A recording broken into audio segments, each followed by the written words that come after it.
성령의 음성의 범위는 그 한계가 무궁무진합니다. 최근 4 Gospel Church USA에서는 클리닝 테스트를 통하여 개인 몸 냄새가 날 경우 벌금을 내게 되어 있습니다. 지난주에 몇 회에 걸쳐 냄새 검사를 하는 마지막 날인 금요일 7명의 성도님들을 대상으로 클리닝 테스트하였지만 아무도 몸 냄새가 나지 않았다는 보고를 제 차에서 전화로 받았습니다. 이때 신전도사님이 클리닝 테스트하신 성도님들이 몸 냄새 나는 분들의 냄새를 눈 감아주지 않고서야 어떻게 7명 중에 단 한 명도 냄새가 안 날 수 있겠어요? 목사님, 하나님께 물어봐 주세요.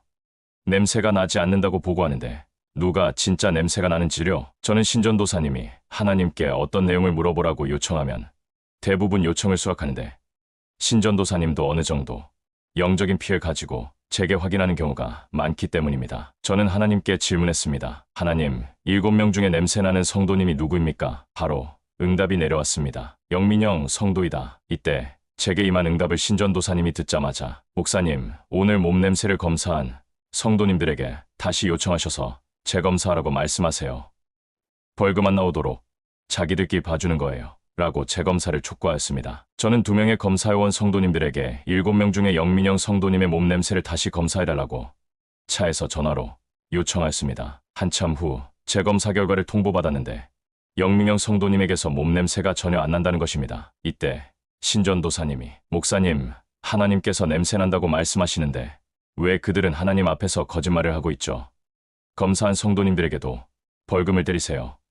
정신 차리게요. 토요일 주일이 지나가고 어제 월요일 저녁 예배 때 예정대로 몸 냄새를 검사하는데 신전도사님이 눈을 완전히 가리고 아무도 보지 못하는 상태에서 나며 어린이 어른 모든 성도님들이 신전도사님의 앞에 잠시 머물러 있다가 신전도사님이 냄새 판정을 마치면 앉아있던 자기 자리로 돌아가게 하였습니다. 모든 성도님들 남녀노소 모두 냄새가 안 난다는 신전도사님의 판정 중에 하나님께서 제게 냄새가 난다고 말씀하신 영민영 성도님이 신전도사님 앞에 잠시 머물 때 냄새가 납니다. 라는 신전도사님의 판정을 받게 됩니다. 그러나 저는 곧바로 냄새 양성으로 판정하지 않는 것이 모든 것을 확실히 하기 위함입니다. 다른 성도님들을 모두 판정을 받게 하고 모두 음성 판정이 난 이후 다시 마지막으로 영민영 성도님을 다시 테스트하도록 신전도사님 앞에 머물게 하였습니다. 목사님, 아까 그 냄새예요.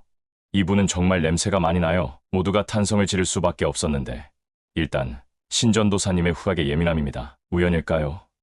No. 왜냐하면 오늘도 어제와 같이 몸 냄새를 검사하였을 때 어제와 동일하게 목사님, 영민영 성도님이죠.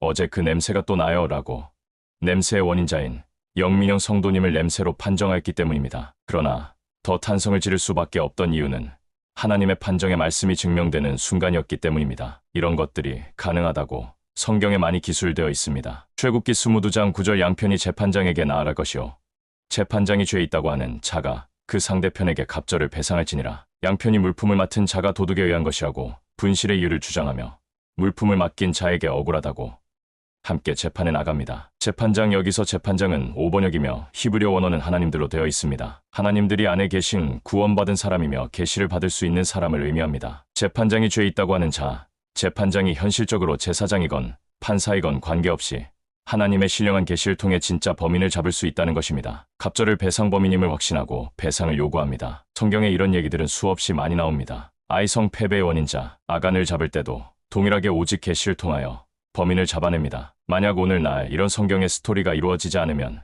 성경의 하나님과 나는 전혀 상관이 없게 됩니다. 제가 이렇게 범인을 잡은 경우는 최소한도 수십 수백 건에 이르는데 하나님의 계시는 정말로 탁월하여 인간이 알 수 없는 영역을 가르쳐 주시기 때문입니다. 하나님이 전지전능하시다고 그 사실을 아는 것이 믿음이 아니며 하나님의 전지전능함이 내게 실제로 이루어지는 것이 참 믿음이 되는 것입니다. 할렐루야. 2024년 10월 24일 오후 9시 30분 박경우 목사가 하나님의 집에서